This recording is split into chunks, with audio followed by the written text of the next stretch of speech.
부족한 사람을 아름다운 교회에 초대해 주시고 말씀을 전할 기회를 주신 서울제일교회 모든 교우들에게 좋으신 주님의 평화가 함께 하시기를 빕니다. 예, 아멘 크게 해주셔서 너무 감사합니다. 또 제가 주눅 들고 두려울 때마다 제일 좋아하는 찬양이 주품인데, 오늘 귀하게 아름다운 찬양을 들려주신 성가대에도 깊은 감사의 말씀을 드립니다. 말씀을 준비하면서 서울제일교회는 그 존재만으로 한국 교회와 사회에 큰 복이라는 생각을 했습니다. 아멘을 잘 안 하시네요. 또 이 부분은 또 세상 사람들이 의심의 눈초리로 한국 교회에 대해서 질문할 때 여기 답이 있다라고 말할 수 있는 곳이 서울제일교회라고 생각했습니다. 어떨 때는 아멘 하시고, 여러분이 혹시 아니라고 손살에 치더라도 그것은 분명한 사실입니다.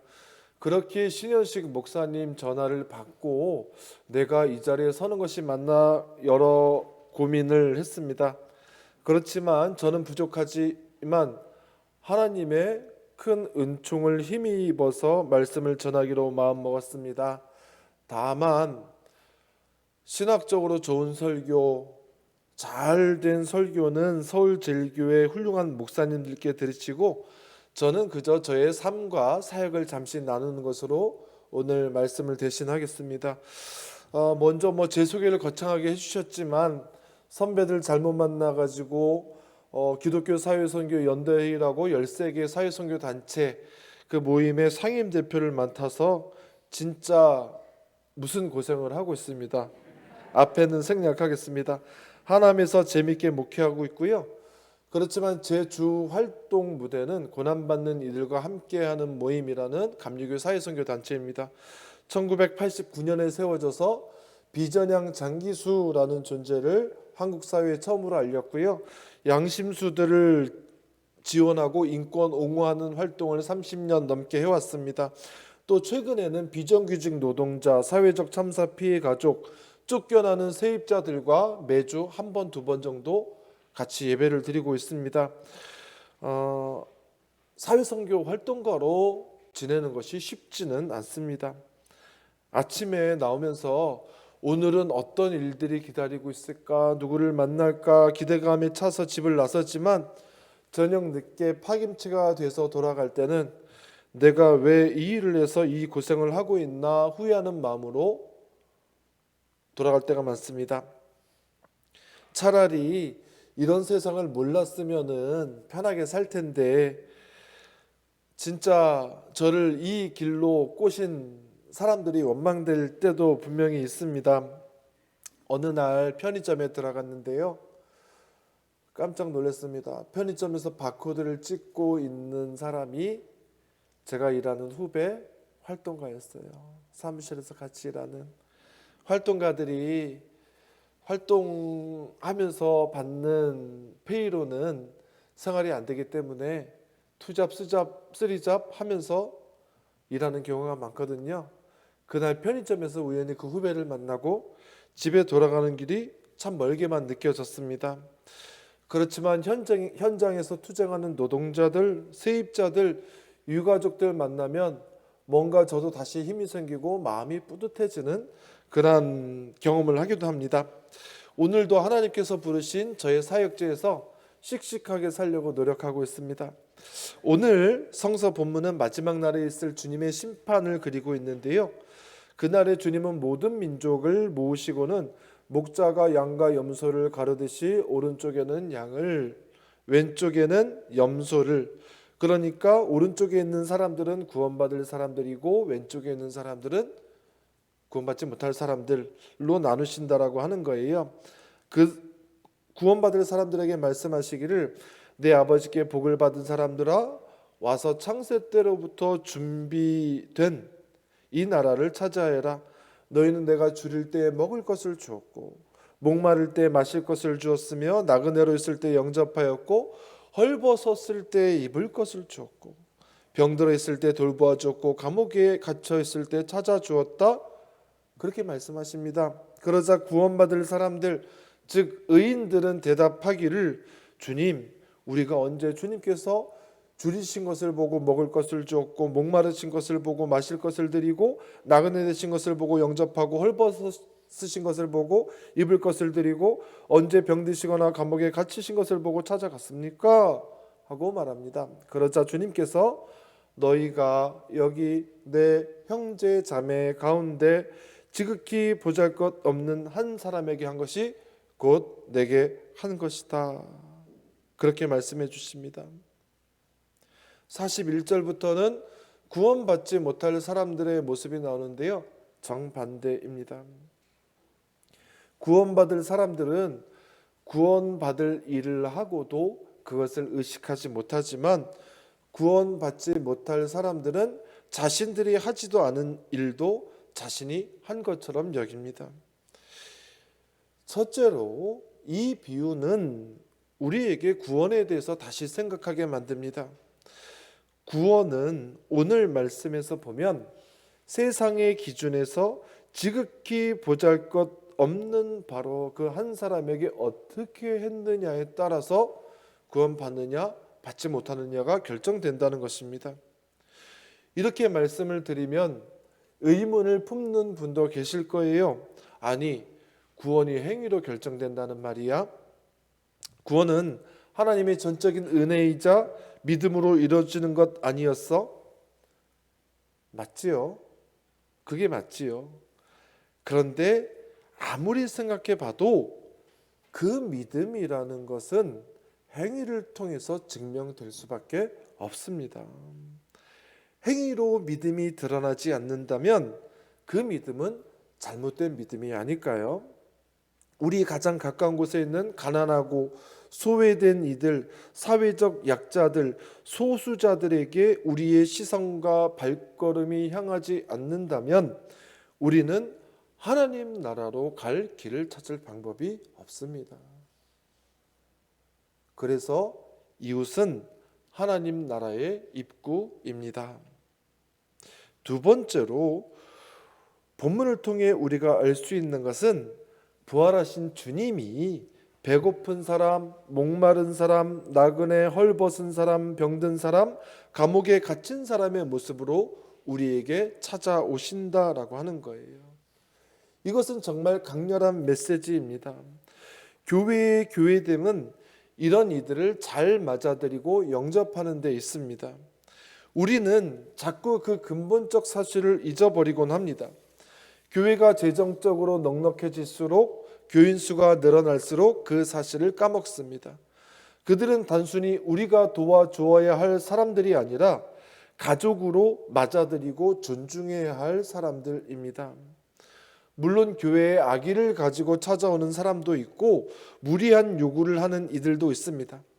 그러나 정말로 어려운 이들이 언제나 마음 편히 찾아올 수 있는 공동체를 이루지 못한다면 그것은 그리스도를 배신하는 것입니다.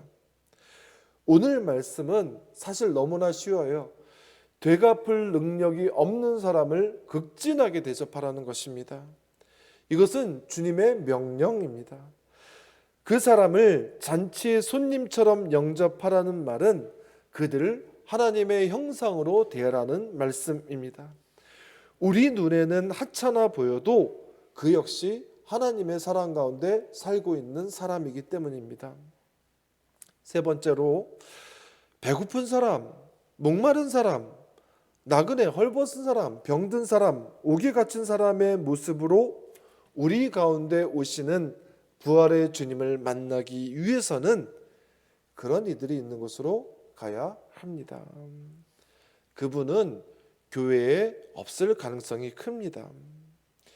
2011년부터 거의 매주 현장 기도회에 참여한 것 같아요. 그곳에서 수많은 부활하신 주님을 만났습니다. 우연히 찾아간, 나중에 말씀드리겠지만 우연히 찾아간 현장이 재능교육 학습지 노동자들이었습니다. 처음에는 많은 노동자들이 함께 했는데 나중에는 다 흩어지고 2명이 남았습니다. 몇몇 친구들과 함께 해화동 본사 거리 천막에서 타결되는 9년 만에 타결됐는데 매주 예배를 드렸습니다. 다음에는 5명의 해고 노동자가 싸웠던 삼표 동양시멘트 현장이었습니다. 하루는 비가 장대같이 쏟아지는데 달랑 8명이 앉지도 못하고 서서 비를 맞으면서 예배를 드렸습니다. 볼에는 빗물인지 눈물인지 모르는 무언가가 계속 흘러내렸습니다. 또 그 현장이 해결되고 파인텍 노동자들과 함께 기도회를 했습니다. 지회장은 40일 동안 단식을 했고 2명의 노동자는 목동 열병합 발전소 아찔한 굴뚝 위에 올라가서 75m 위의 굴뚝에서 1년 동안 있었습니다. 어느 겨울 성찬을 하려고 성찬볼을 걷었는데 따라 놨던 포도주가 얼어서 슬러시처럼 됐어요. 그 포도주를 가지고 성찬을 하는데 마음도 시리고 몸도 시렸습니다.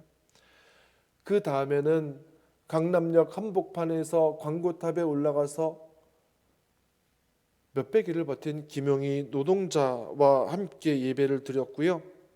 그 다음으로 찾아간 곳이 얼마 전 1차 타결된 아시아나 케이오 노동자들 현장이었습니다. 800일을 꼬박 싸웠는데요. 그 중에 3명 중에 2명은 길 위에서 정년을 맞았습니다. 서울고용노동청을 점거하는 데서 5명의 경찰에 들려서 바닥에 팽개쳐졌는데 제 자존감도 던져지는 느낌이었습니다. 지금은 매주 목요일 명동 재개발 2지구 쫓겨난 상인들과 기도회를 드리고 매월 셋째 주 월요일 저녁에는 용산에서 스텔라 데이조 침몰 참사 가족들과 함께 예배합니다. 또 한 달에 2번은 삼성 자본에 맞서서 스스로 목숨을 끊으신 정우영 열사 가족들과 예배를 드리고 있습니다. 제가 일하는 고난 함께는 보이진 않지만 원칙이 몇 가지 있어요. 연대의 원칙. 첫째, 사회적으로 많은 관심을 받고 있거나 연대인이 많은 현장은 가지 않는다. 둘째, 같은 말이지만 가장 열악한 현장, 매스컴에서도 다루지 않고 적은 인원이 싸우는 곳으로 간다. 셋째, 당사자들보다 딱 반발짝 뒤에서 간다. 절대 앞서가지 않는다. 넷째, 문제가 해결될 때까지 끝까지 연대한다. 끝까지. 저희가 먼저 그만둔 적은 없었습니다. 다섯째, 모든 싸움이 끝나면 이름 앞세우지 않고 조용히 사라진다. 지금까지 나름대로 이 원칙을 지키면서 잘 살아온 것 같습니다. 사실 저는 2011년 재능교육 현장에 가기 전에는 보수적인 신앙인이었어요. 믿기지 않겠지만 정말 보수적이었습니다. 더 믿기지 않겠지만 제가 서울대를 갈까 신학대를 갈까 하다가 신학대를 수석으로 입학을 했어요. 그래서 저는 목회를 잘할 거라고 생각을 했어요. 보수적인 신앙에서 적당한 코스를 밟고 하면 큰 목사가 될 수 있겠다는 생각을 했습니다. 큰 목사가 어떤 목사겠어요? 큰 교회 목사죠. 2010년 지금 하남의 교회로 첫 목회를 나오게 됐는데 지하교회였고 냄새가 얼마나 많이 나는지 모르고 여름이면 꼭 수혜가 한 번씩 수혜를 입는 그런 교회였어요. 그렇지만 저는 자신이 있었습니다. 내가 조용기 정도는 못 돼도 그래도 빨리 교회를 성장시키고 큰 교회를 만들 수 있겠다. 그런데 웬걸요, 현실과는 전혀 달랐습니다. 사람이 안 오는 거예요. 한 6개월을 사람이 안 오고 가족 넷이서 예배를 드리는데 참 재밌었습니다. 저는 설교를 하고 아내는 피아노 반주를 하고요. 2살, 5살 딸아이 둘이 앉아가지고 예배를 청중으로 듣는데 5살짜리 큰 애는 꾸벅꾸벅 졸다가 옆으로 넘어지고 2살짜리는 용변을 잘 가리지 못하니까 설교 중간에 엄마가 저 구석에 데려가서 기저귀를 갈고 그게 한 6개월 넘어가니까 아무도 안 오는 교회에서 하나님이 날 부르신 게 맞나 그런 생각이 들더라고요. 그런데 어느 날 예배 시작하고 설교 중간에 뒤에서 문이 삐걱 소리가 나면서 열리더니 한 분이 와가지고 저 뒤에 탁 앉는 거예요. 제가 그러지 말았어야 되는데 지금도 생각하면 얼굴이 화끈거려요. 어떻게 오셨어요?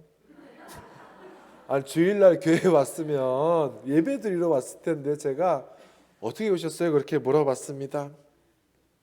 또 하나 대부분 목사님들이 이런 경험이 있는데 그 순간 딜레마에 빠집니다. 설교를 처음부터 다시 해야 되나? 이어서 해야 되나?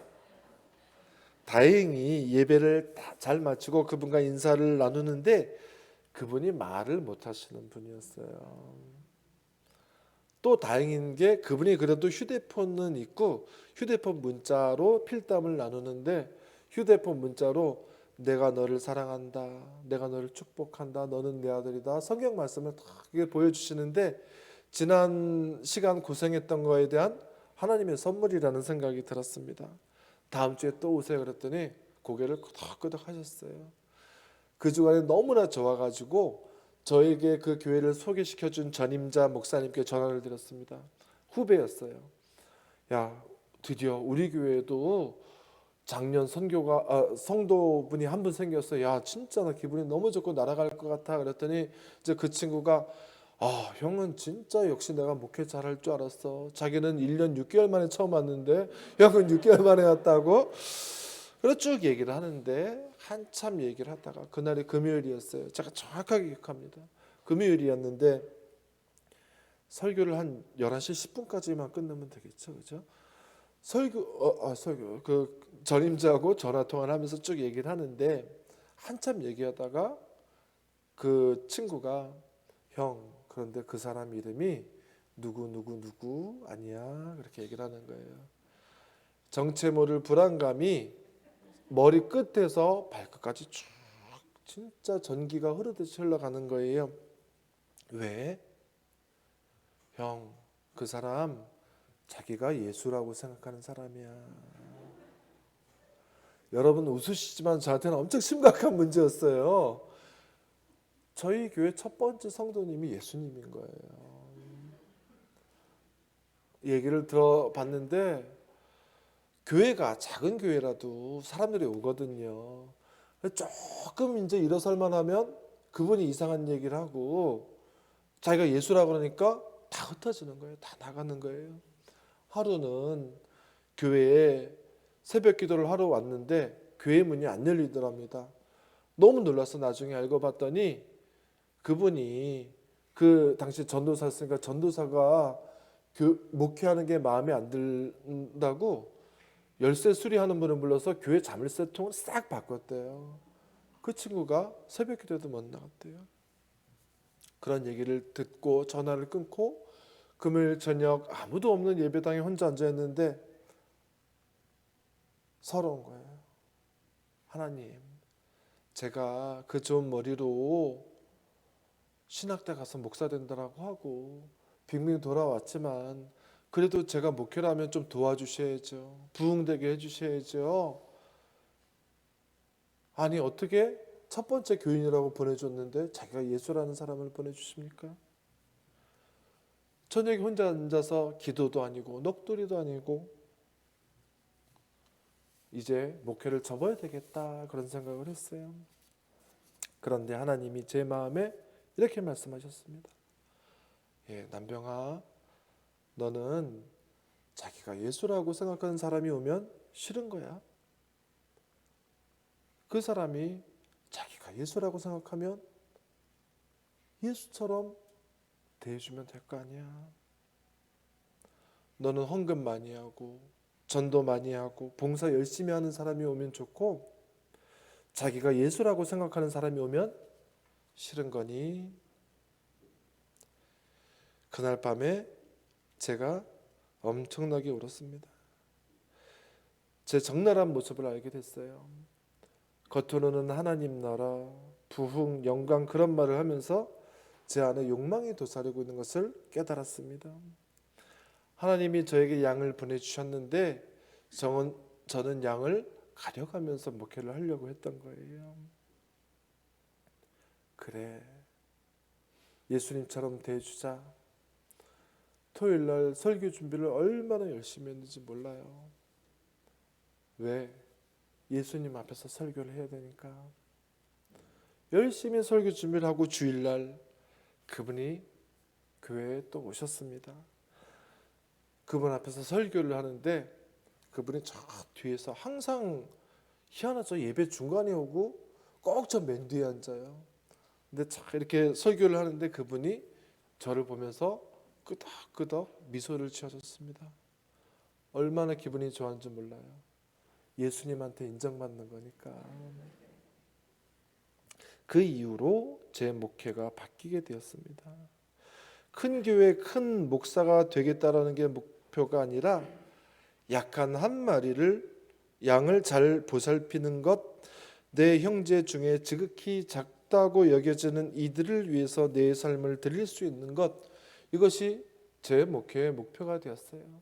하필 그때 제가 했던 설교가 마태복음 25장 31절부터 48절까지 말씀, 오늘 말씀이었어요. 그 설교를 하고 나서 내 자매 형제 중에 가난하고 소외된 이들이 어디 있나 살펴보니까 예전에는 안 보이던 사람들이 보이기 시작하는 거예요. 해고 노동자들, 쫓겨나는 사람들, 차별받는 사람들, 이주민들, 장애인들, 성소수자들, 옥에 갇힌 사람들. 지금도 그들 옆에서 울고 웃고 힘들어하고 보람 느끼면서 살아가고 있습니다. 사랑하는 서울제일교회 교우 여러분, 지금 그런 이들의 모습으로 오시는 부활하신 주님을 만나시기 바랍니다. 또 그들을 만나기 위해 교회 밖으로 거리로 나가시는 용기를 갖는 분들이 되시기 바랍니다. 그곳에서 하나님 나라의 입구를 찾으시기 바랍니다. 우리 말씀을 가지고 잠시 침묵으로 기도하겠습니다.